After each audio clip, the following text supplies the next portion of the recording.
আজ আপনাকে একটা গল্প শোনাচ্ছি। একদিন এক ব্যক্তি নিজের দ্বারে লিখে দিলেন, আজ আমি ভীষণ দুঃখী, আজ আমার সাথে কেউ দেখা করতে আসবেন না।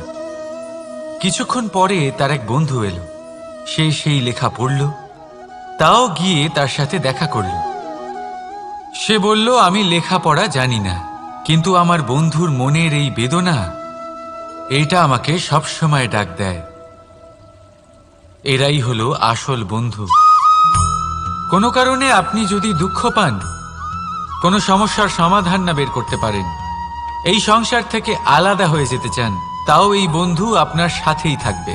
সমস্যার সমাধান না দিতে পারলেও আপনার সম্বল হয়ে অবশ্যই থাকবে। হয়তো আপনার দুঃখ কম করতে পারবে না, কিন্তু আশার আলো অবশ্যই দেখাবে। যখন আপনি সংসারের থেকে আলাদা হয়ে যান, তখনও আপনার সাথে যুক্ত থাকে আপনার এই বন্ধু, আসল বন্ধু। এবারে আমরা মানুষেরা বড়ই বিচিত্র। তারা সব সময় যে কোনো জিনিসের মাহাত্ম্য দুবার বুঝতে পারে।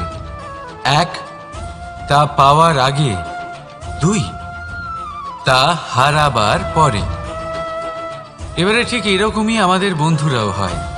যদি আজ আপনার বন্ধুরা আপনার সাথে থাকে, তাদের প্রতি কৃতজ্ঞ থাকুন, তাদের প্রসন্ন রাখুন, তাদের মাহাত্ম্য বুঝুন।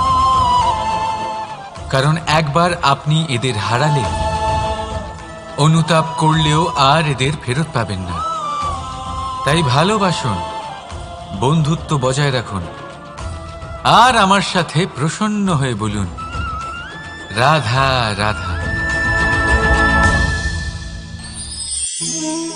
আমাদের মধ্যে বহু মানুষ মাঝে মাঝে নিজেকে অকর্মণ্য মনে করি। ভেবে নিই যে এত চেষ্টা করার পরেও কিছুই পেলাম না, আর হয়তো পরেও কিছুই পাব না। আর সেই জন্য নিজের জীবনের সমস্ত বোঝা অন্য কারোর কাঁধে চাপিয়ে দিই, নিজের ওপরে বিশ্বাস হারিয়ে ফেলি। কেন বুঝতে পারেন না এই কথাটা? যে যতক্ষণ না পায়ে কোনো কাঁটা ফুটবে, ব্যক্তি কি করে বুঝতে পারবে যে এরপর থেকে নিচে তাকিয়ে চলতে হবে? সূর্যকে নিজে জ্বলতে হয় যাতে বাকিদের প্রকাশ দিতে পারে সে। রাতের অন্ধকারের সাথে লড়াই করার জন্য চন্দ্রিমাকে আকাশে একা উজ্জ্বল হতে হয়। নদী নিজের যাত্রা কি করে করে, নিজের পথ কি করে নির্মাণ করে? সে পাথরের সাথে লড়াই করে তা বানায়। যদি স্বয়ং আপনি নিজের সাহায্য করতে অক্ষম হন, তাহলে নিশ্চিতভাবে আপনার এই জীবন ব্যর্থ হয়ে যাবে। তাই মনে রাখবেন, এই সংসারে নিজের জীবনের ভার নিজের কাঁধেই বহন করতে হয়। অন্যের কাঁধের ওপর শুধুমাত্র পরলোক যাত্রা হয়। সেই জন্য এই সংসারে জীবিত সেই যে আত্মনির্ভর।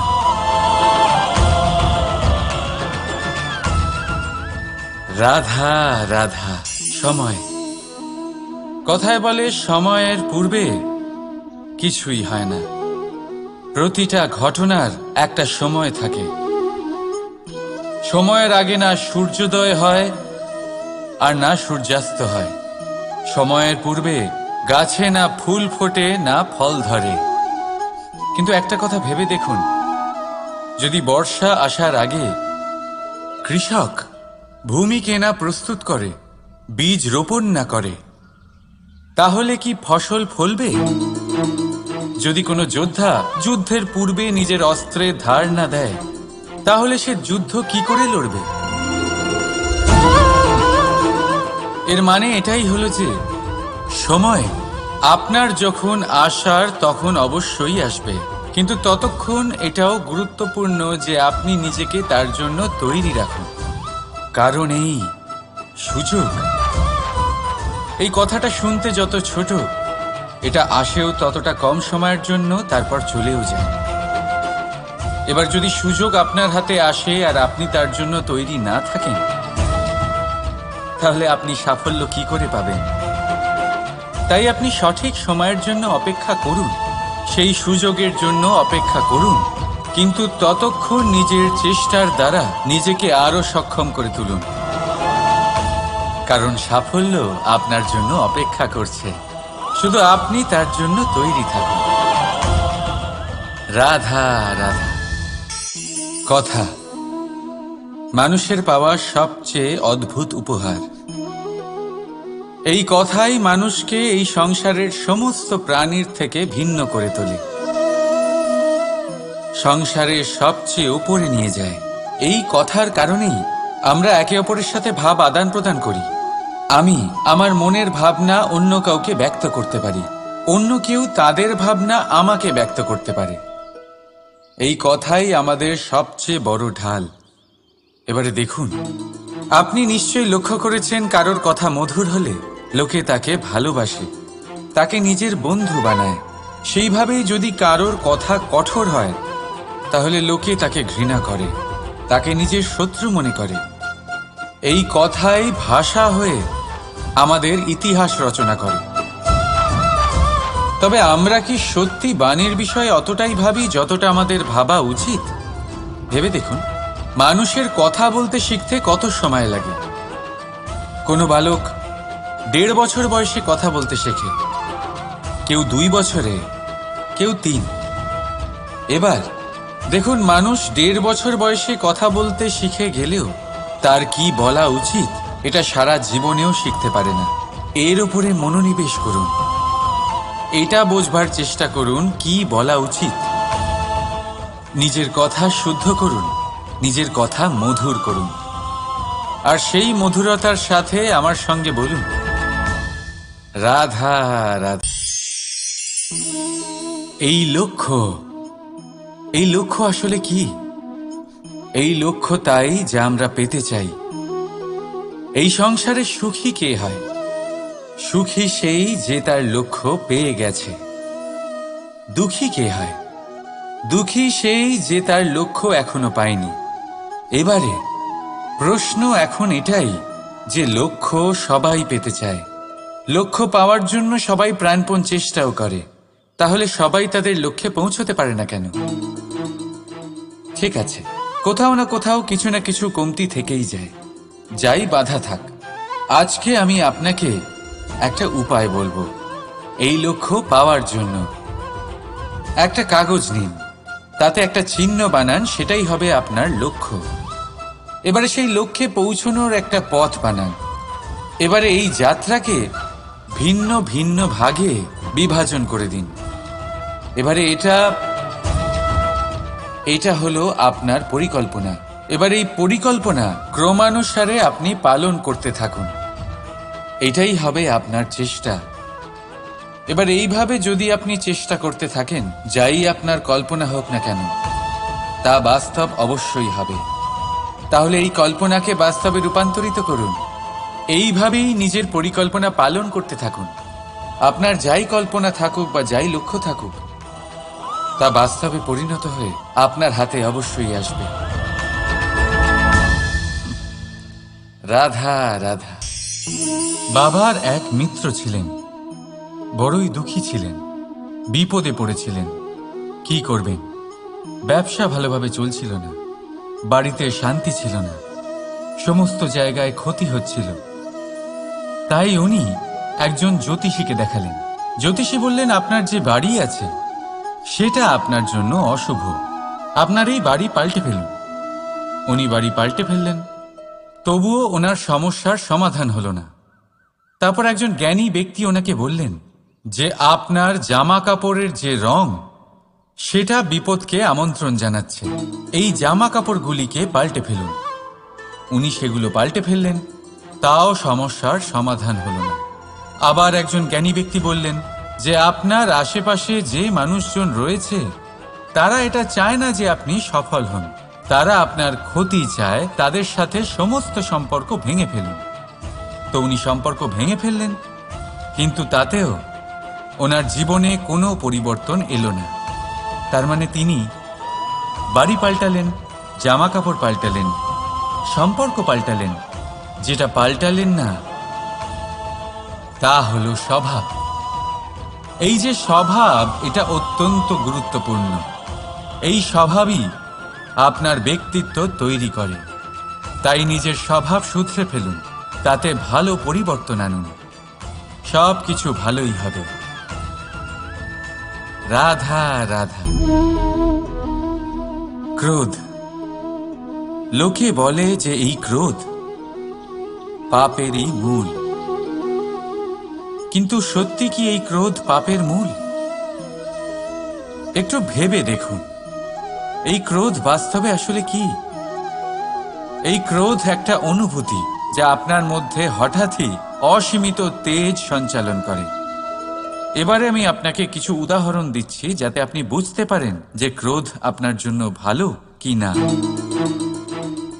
যদি কারোর সাথে অন্যায় হয় আর এটা দেখে আপনার ক্রোধ হয়, আর এই ক্রোধ আপনাকে তার সাহায্য করতে প্রেরণা যোগায়, তাহলে এই ক্রোধ অবশ্যই ভালো। যদি কোথাও আপনি দেখেন যে কোনো নারীর উপরে অত্যাচার হচ্ছে আর সেটা দেখে আপনার ক্রোধ হয়, আর এই ক্রোধ আপনাকে তার সাহায্য করতে সাহস যোগায়, তাহলে এই ক্রোধ অবশ্যই ভালো। যদি এই সংসারে কোথাও আপনি কোনো অনৈতিক কাজ বা ছলনা দেখেন আর আপনার তাতে ক্রোধ না হয়, কিছুই অনুভব করেন না, তাহলে এটা কাপুরুষতা। তার মানে এটাই যে আপনি আপনার মনুষ্যত্ব হারিয়ে ফেলেছেন। তাই এটা বোঝার চেষ্টা করুন, আপনার ক্রোধের তেজের ব্যবহারের ওপরে নির্ভরশীল হলো এই ক্রোধ আপনার জন্য পাপের সমান, নাকি এই ক্রোধ আপনার জন্য পুণ্যের স্থাপক। রাধা রাধা। মোহ, শাস্ত্রে লেখা আছে যে মোহ শুধু সেই ব্যক্তিকেই নয়, বরং সেই আরেক ব্যক্তিকেও বিনাশ করে দেয় যার ওপরে সেই মোহ আছে।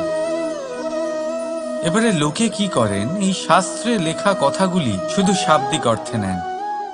এই মোহ, দেখুন, এটা শুভও হতে পারে, শুধু এর রূপ ভিন্ন ভিন্ন হয়। এটা ভালো করে বুঝতে হবে। এবারে মোহ যদি কোনো বস্তুর উপরে থাকে তাহলে তা লালসা হয়ে যায়। মোহ কোনো বিশেষ ব্যক্তির উপরে হয়ে গেলে তা প্রেম নয়, আকর্ষণ হয়ে যায়। মোহ কোনো চাহিদার উপরে হয়ে গেলে তা বাসনা হয়ে যায়। মোহ বিজয়ের উপরে হয়ে গেলে তা কুণ্ঠা হয়ে যায়। মোহ নিজের সংস্কৃতির উপরে হলে আপনাকে সংস্কৃতির রক্ষক বানায়। যদি এই মোহ নিজের গুণের উপরে হয়, তাহলে সেই শিল্প দ্বারা আপনি এই সংসারে অদ্ভুত সব কাজ করতে পারবেন। এবারে এটা আপনার উপরে নির্ভরশীল যে এই মোহকে আপনি সৃজনের আধার বানাতে চাইবেন নাকি বিনাশের অস্ত্র বানাতে চাইবেন। ভেবে দেখুন, সিদ্ধান্ত আপনার। রাধা রাধা। অভিমান, আত্মসম্মান, অহংকার, দেখতে গেলে এই তিনটি শব্দ ভিন্ন ভিন্ন, কিন্তু এর মূল আধার একই, আত্মসম্মান। এবার যদি কথা বলি আপনার শরীরের, আপনার সংস্কৃতির, আপনার সম্পর্কের, তাহলে অভিমান থাকা স্বাভাবিক। এবার যদি কথা বলি আপনার ব্যক্তিত্ব নিয়ে, আপনার আদর্শ নিয়ে, আপনার বিচারধারা নিয়ে, তাহলে আত্মসম্মান হলো একটা গুণ। যদি এইভাবে বলা হয় যে আমি এই কার্য কারোর সাহায্য ছাড়া, সহযোগিতা ছাড়াও করতে পারি, তাহলে এটা আত্মসম্মান, আর এটা সঠিক। যদি এভাবে বলা হয় যে আমি এই কার্য কারোর সাহায্য ছাড়াই বা কারোর সহযোগিতা ছাড়াই করে ফেলেছি, তাহলে এটা অভিমান, এটাও সঠিক। কিন্তু এই কার্য শুধুমাত্র আমিই করতে পারি আর কেউ নয়, এটা অহংকার। তাহলে এই শব্দ এবং তার অর্থ বোঝার চেষ্টা করুন। জীবন ধারণের এক নতুন পথ খুঁজে পাবেন। রাধা রাধা। সংসারে প্রত্যেক ব্যক্তি কোনো না কোনো রূপে ঈশ্বরকে মানে।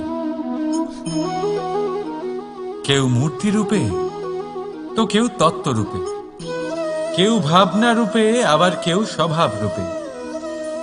কেউ নিজের মধ্যে পরমাত্মা খোঁজে, আবার কেউ অন্যের মধ্যে। কারোর কাছে জ্ঞানই পরমাত্মা। সংসারে প্রত্যেক মানুষই কোনো না কোনো রূপে তার ঈশ্বরকে পেয়েই যান। কিন্তু একটা কথা বলবো, ঈশ্বর প্রথমেই নিজের একটা স্বরূপ পৃথিবীতে আপনার কাছে পাঠিয়ে দিয়েছেন। সেই স্বরূপ হলো আপনার মাতা, আপনার মা।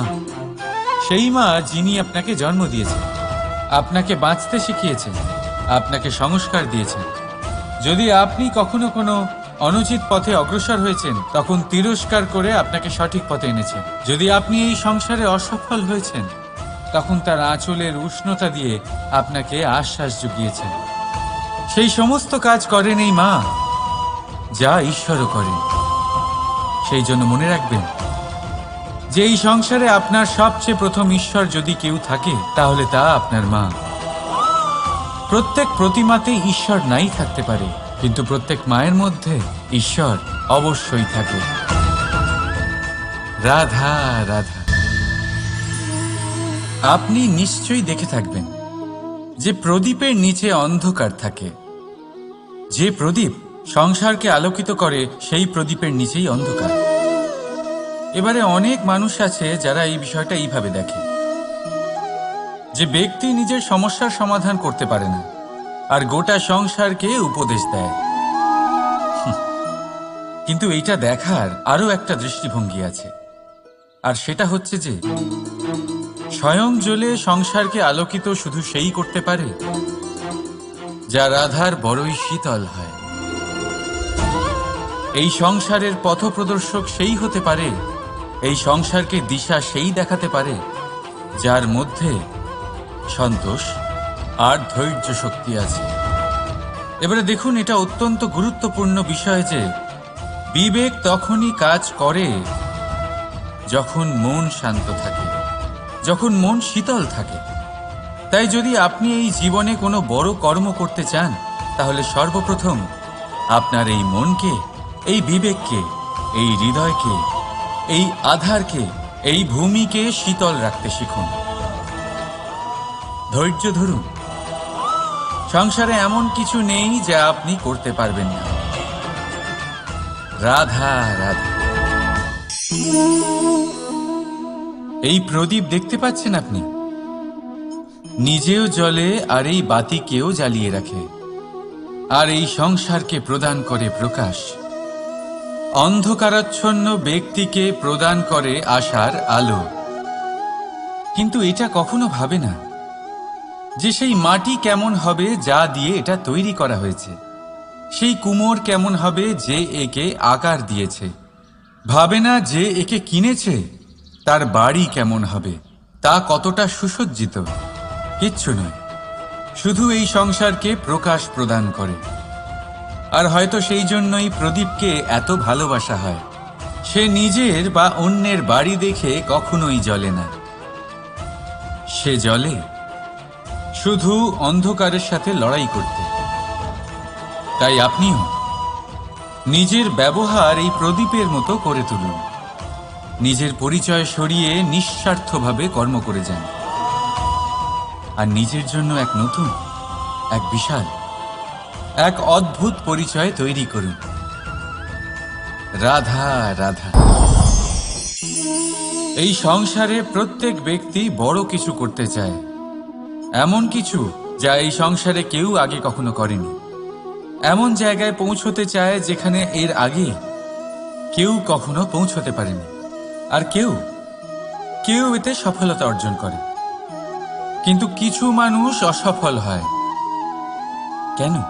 এটাই আমার প্রশ্ন। না তো তাদের ইচ্ছেতে কোনো কমতি থাকে, না কমতি থাকে তাদের চেষ্টায়। তাহলে কেন এরা পিছিয়ে পড়ে? এর উত্তর বড়ই সরল। এই সংসার আপনাদের বলি কিভাবে।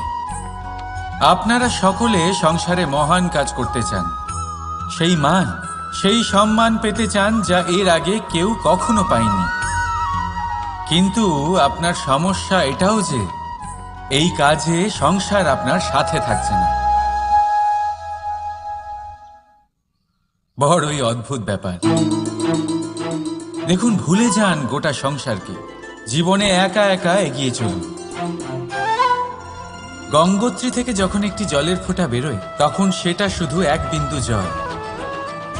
তারপরে যখন সে তার যাত্রা শুরু করে অন্য জলের ফোঁটার সাথে মিশে, তখন সে স্রোতে পরিণত হয়, গঙ্গাতে পরিণত হয়। যদি আপনি জীবনে এগোতে চান, তাহলে একলা এগোতে শিখুন, নির্ভীক হয়ে, সাহসের সাথে, ধনাত্মক চিন্তা নিয়ে জীবনে এগিয়ে চলুন, একা এগিয়ে চলুন। আর দেখবেন সেই মান, সেই সম্মান আপনার জন্যই অপেক্ষা করে আছে। রাধা রাধা। কর্ম। মানুষ সর্বদা কর্ম করতে থাকে, আর এই কর্মের জন্যই সে মান, সম্মান, ধন, প্রতিষ্ঠা লাভ করে। এবার মানুষ সবসময় চেষ্টা করে যাতে সে ভালো কর্ম করে যায়।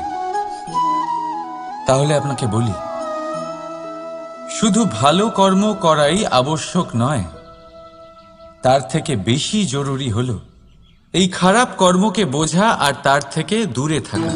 কারণ যখনই আপনি কোনো সঠিক কাজ করেন বা ভালো কাজ করেন, কেউ তা মনে রাখে না।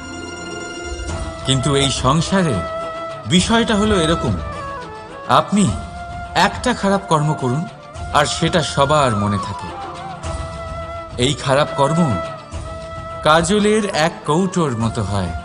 আপনি যতই চেষ্টা করুন বাঁচিয়ে ব্যবহার করার, কিন্তু এই কালিমা কোথাও না কোথাও অবশ্যই লেগে থাকে। সেই জন্য জীবনে ভালো কর্ম অবশ্যই করুন, কিন্তু তার থেকেও বেশি জরুরি হলো এই খারাপ কর্মের থেকে দূরত্ব বজায় রাখা। আর এটা অবশ্যই করবেন। রাধা রাধা। সংসারে সমস্ত জায়গায় এই ব্যবসা চলতে থাকে। কিছু পাওয়ার জন্য কিছু দিতে হয়, লাভের জন্য কিছু বিনিয়োগ করতে হয়। যদি কারোর অনুভূতি জানতে হয়, তাহলে নিজের অনুভূতিকে ব্যয় করতেই হবে। এবার দেখুন না, কারোর আসল চেহারা যদি জানতে হয়, তাকে স্বাধীনতা দিয়ে দেখুন। যদি কারোর মনের শুদ্ধতা জানতে হয়, তাহলে তাকে ঋণ দিন। যদি কারোর গুণ জানতে হয়, তাহলে তার সাথে একসঙ্গে বসে ভোজন করুন। যদি কারোর ধৈর্যের পরীক্ষা নিতে হয়, তাহলে তাকে তার প্রিয় কাজ করতে বারণ করে দেখুন। যদি কারোর ভালো দিক জানতে হয়, তাহলে তার থেকে পরামর্শ নিয়ে দেখুন। এক অনুভূতির বদলে অন্য এক অনুভূতি বিনিময় করতে হয়। কিন্তু এই সংসারে একটাই এমন অনুভূতি আছে, যেটা দেখার জন্য, যেটা পাওয়ার জন্য আপনাকেও ঠিক সেই অনুভূতিটাই দিতে হবে। আর সেটা হলো প্রেম। যদি কারোর ভালোবাসা দেখতে হয়, তাহলে তাকে নিঃস্বার্থ ভালোবাসা দিন। যদি কারোর থেকে ভালোবাসা পেতে চান, তাহলে তাকে নিঃস্বার্থ পরিশুদ্ধ ভালোবাসা দিন। রাধা রাধা।